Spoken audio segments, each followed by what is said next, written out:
Atin pong entertain yung katanungan po ni Evelyn Castor ng Bataan. Ang nanay ko po ay 79. Pina-x-ray namin siya kasi naninikip ang dibdib niya.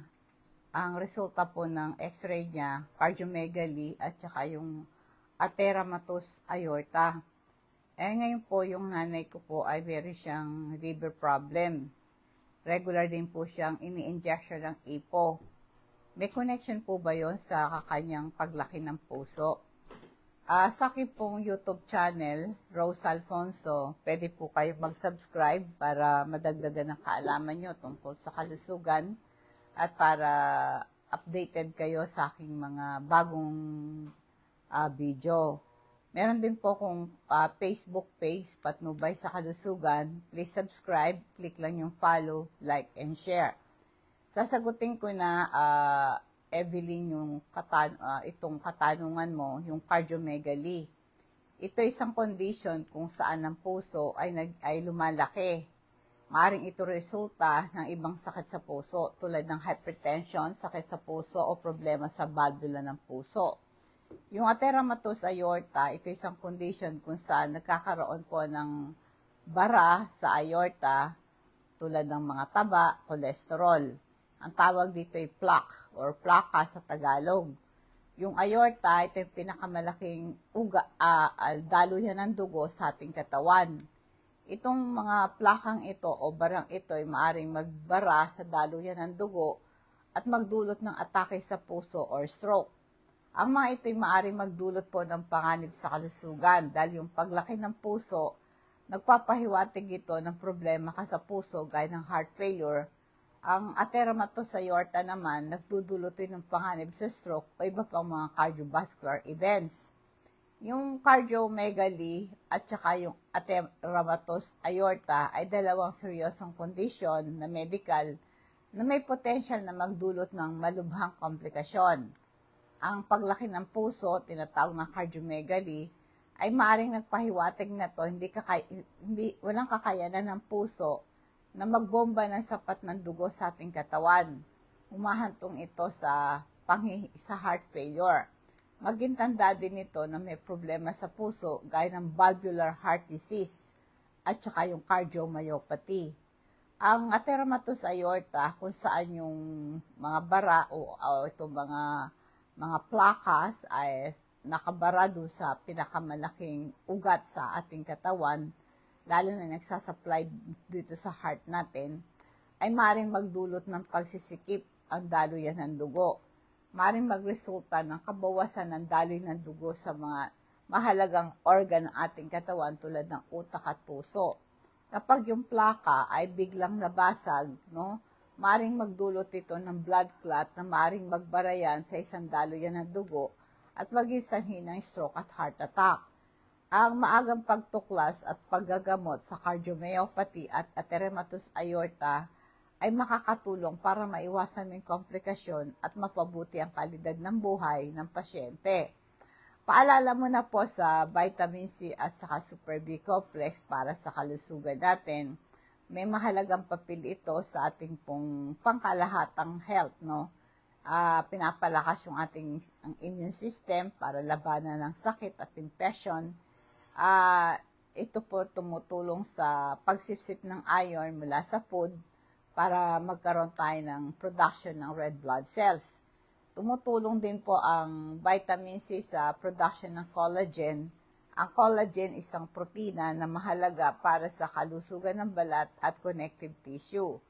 Pag uminom ka ng vitamin C, ito po ay iniinom yan, water-soluble vitamins yan, 30 minutes bago ka mag-almusal. Ibig sabihin, mabilis ang absorption mo ng nutrients ng vitamins sa Super B complex pag walang laman ng tiyan. Ang Super B complex tumutulong sa production ng energy at ito'y sinusuportahan yung ating mental health. Tumutulong ito sa production ng pulang dugo. Mahalaga din po ito sa pagdadala ng oxygen sa buong katawan. Nag-aambag po sa kalusugan ng balat at buhok ang ating Super B complex. Available po yan. Isabay nyo ang pag-inom yan. 30 minutes bago mag-almusal, sabay nyo na inumin yan. Pampalakas ng katawan yan. Ang komplikasyon po ng atheromatous aorta ay yung aortic aneurysm. Ito yung paglaki o kaya lumulobo yung isang bahagi ng aorta dahil sa pressure ng dugo na dulot ng plaka, yung bara. Kapag sumabog yung aneurysm, maaaring magdulot ito ng panloob na pagdurugo. Ang halimbawa po nito ay naranasan ni Albert Einstein noong 1948. Si Albert Einstein, siya po siyang German-born theoretical physicist. Ito po pinaka-most influential scientist. Na-diagnose po siya sa aorta problem, ang pinaka-main vessel na maaring nakamamatay. Ito yung nagdadala ng dugo mula sa puso papunta sa lahat ng bahagi ng ating katawan. Nuulit ko po, ang aorta, ito yung mga main vessel na nagtitake ng dugo from the heart to the rest of the body. Na kailangan si Albert Einstein yung naging problema, na operahan siya, kaya kasi po dahil namaga yung kayang aorta, tinatawag nating aortic aneurysm. Kaya na-prevent ito sa pagputok. Kaya lang noong 1955, marami siyang pain, na-admit siya sa hospital. Kaya nire-recommenda ng doktor na operahan siya at mapalitan yung reserve is yung aneurysm, yung maglagay sila ng graft, no?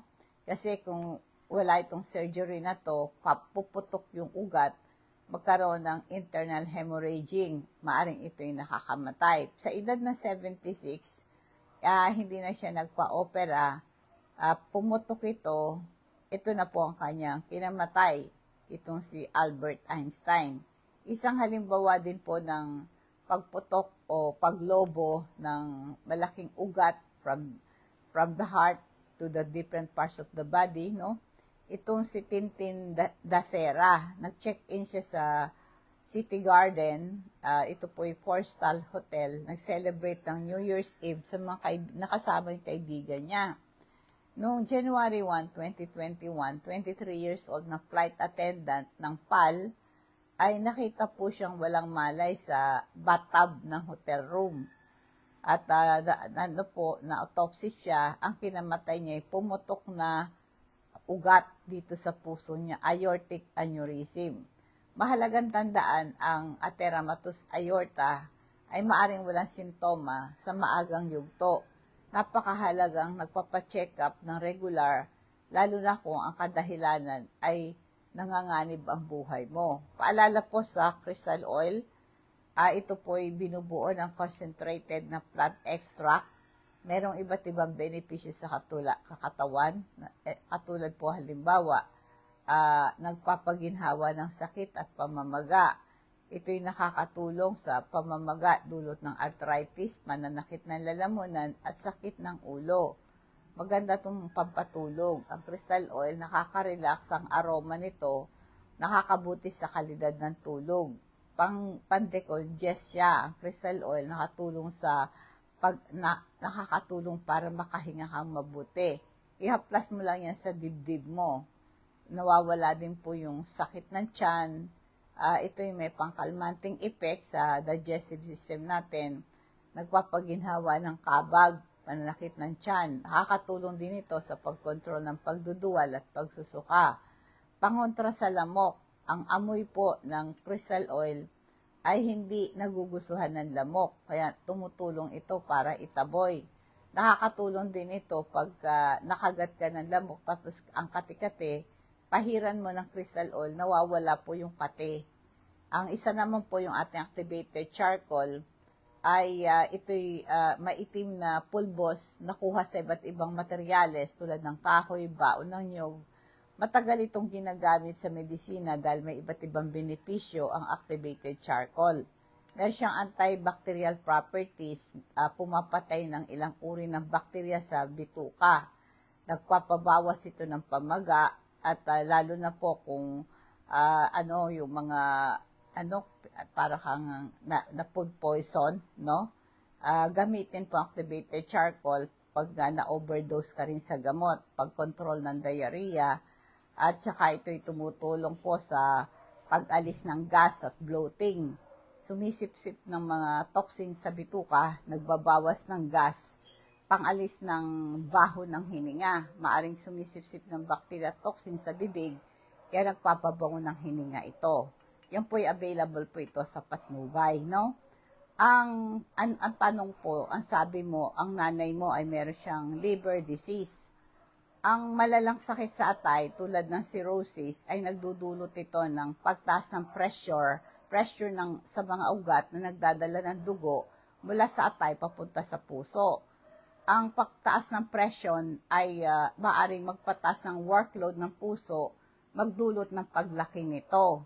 Kaya yung liver disease, ang talamak na sakit sa atay, ay merong epekto kasi sa paggawa ng protein sa katawan kasama ng protina, kinakailangan po sa paggawa ng pulang dugo. Ang dahilan kung bakit nagkakaroon ng pagbabago ang bilang ng pulang selula ng dugo, ang taong merong sakit sa atay, nababawasan yung production ng erythropoietin. Ang erythropoietin ay isang hormone na ginagawa ng bato at atay upang udyukan ang bone marrow na gumawa sila ng bagong pulang dugo. Kapag nasira yung atay, nababawasan yung production ng erythropoietin na maaaring magsiresulta ng anemia, ang kakulangan ng pulang dugo sa dugo. Ang pagkasira ng nutrients, ang atay may mahalagang papel sa pagpoprocess at pag-iimbak ng nutrients na kinakailangan para sa paggawa ng pulang dugo tulad ng iron or folate. Ang red blood cells production, ang folate at iron, kinakailangan ito para mag-produce ka ng red blood cells na nagdadala ng oxygen throughout the body. Pag kulang ka ng iron at folate, ang nagiging dahilan ng anemia, ito po yung karakteristik ng low red blood cells. Kapag nasira yung atay, maring hindi maayos ang pag-absorb at magamit ang mga nutrients nito, magdulot ito ng anemia. Ang pagkasira po ng bone marrow sa ilang mga kaso, ang chronic liver disease ay maaring maapekto yung bone marrow na siyang bahagi ng buto kung saan ginagawa ang pulang selula ng dugo. Ang pagkasira po ng bone marrow, magpapababa ito ng production ng pulang dugo, no? Kaya simptoma po ng anemia, pagkapagod, tapos nanghihina, namumutla, hinihingal, mabilis ang tibok ng puso, masakit ang ulo, at nahihilo. Paano po matulungan ng pasyenteng may chronic liver disease na may anemia? Sila po ay nireresetahan sila ng iron, no, supplement, at niresetahan din sila ng injection ng erythropoietin. Maaring nagrekomenda po yung doktor ng injection ng erythropoietin upang pasiglahan ng production ng pulang dugo. Kung ang anemia po ay sanhi po ng sobrang pagkababa ng red blood cells mo, ito pong erythropoietin ang nirerekomenda. Paalala po muna sa ating calcium, magnesium. Ang calcium, pangunahing mineral ng ating buto at ngipin. Nagbibigay lakas ito sa structure ng ating buto. Ang calcium din po ay tumutulong sa contraction ng ating mga kalamnan. Tumutulong din ito sa pag-regulate ng ating nerve impulses. Yung magnesium po, anong kaugnayan nito sa kalusugan ng buto? Ang magnesium ay kinakailangan para masipsip ang calcium at ang density ng buto. Tumutulong ang magnesium para ma-relax yung kalamnan, ma-regulate yung pressure ng dugo, at nananatili ang pressure ng dugo mo. At kasangkot ito sa production ng energy. Tumutulong din ito para ma-regulate yung pattern ng tulog. Mahalagang tandaan, ang paggamot sa anemia at taong merong chronic liver disease, dapat po ay gawin sa ilalim ng pangangalaga ng doktor. Ngayon, yung po kasing ipo, di ba ito yung ini-inject sa pasyente para madagdagan ng pulang dugo, para maudyukan ng bone marrow na gumawa ng red blood cells. Kapag po mababa yung pulang dugo mo, yung ipo ay nakakatulong para madagdagan ang bilang ng pulang dugo mo para magdala ng oxygen. Kaya lang po, ang side effect nito, lalapot ang dugo mo pag na-inject ka ng ipo. Kaya pagka makapal na po yung dugo at lumapot na, mahirap sa puso na mag-pump ng dugo sa buong katawan kasi malapot siya. Ang patuloy na pagsisikip ng puso upang mag-pump mas makapal sa dugo ay maaaring magdulot ito ng paglaki ng puso. Yun po ang connection ng cardiomegaly at atherosclerosis aorta sa liver problem at sa paggamit ng EPO. Anong dapat gawin? Dapat po ng regular monitoring, mahalaga magpa-check up na regular sa doktor, masubaybayan ang kalusugan at epekto ng EPO sa kanyang katawan. Dapat din sundin yung reseta ng doktor at huwag yung aalisin o dadagdagan na walang pahintulot ang yung doktor. Magsabi kayo ng lahat ng gamot na iniinom nyo, para maiwasan yung panganib. Iulat nyo anuman sintoma, kung nakakaranas ka anuman bagong sintoma, tulad nga ng paninikip ng dibdib mo, hirap na paghinga, yan po ay dapat agad-agad ikonsulta sa doktor. Mahalagang tandaan po yung EPO ay isang mahalagang gamot para sa taong may anemia. Kaya lang nga po, ang sabi ko, merong side effect ito. Paalala po sa omega-3 fatty acid. Ito'y polysaturated fat. Ito po ay hindi ito nagagawa ng ating katawan. Ang omega-3 ay mahalagang papel sa ating katawan. Kalusugan ng ating puso, pagbaba ng cholesterol, triglycerides, pagbaba ng presyon ng dugo, pambawas sa panganib sa sakit sa puso. Ito'y tumutulong sa pagbawas ng panganib sa neurodegenerative diseases. At ito'y tumutulong sa ating utak, no? At nakakabawas ito ng pamamaga sa katawan. Nagpapalusog din ng ating mata. Kaya kung nais nyo pong magpa-deliver nitong mga health products natin ito, i-chat nyo lang ako sa aking Facebook page at saka sa aking YouTube. Ipaalam nyo sa akin yung pangalan nyo, yung buong pangalan nyo, yung address nyo kasama na yung barangay, kung ano ang CP number nyo. Kasi kaya kinukuha ko yung cellphone number nyo. Pag parating na yung rider, tatawagin kayo. Kaya note ko, kung gusto nyo magpa-deliver ng ating health product, ay dadali ng mga rider sa inyo cash on delivery. I-charge lang sa inyo ang shipping fee. Dadako po tayo sa Proverbs 17:22. A merry heart doeth good like a medicine. Ang masayang puso ay mabuting kagamutan, ngunit ang bagbag na puso ay tumutuyo ng mga buto. Ito po ay merong connection ito sa ating emotion at sa ating physical na kalusugan.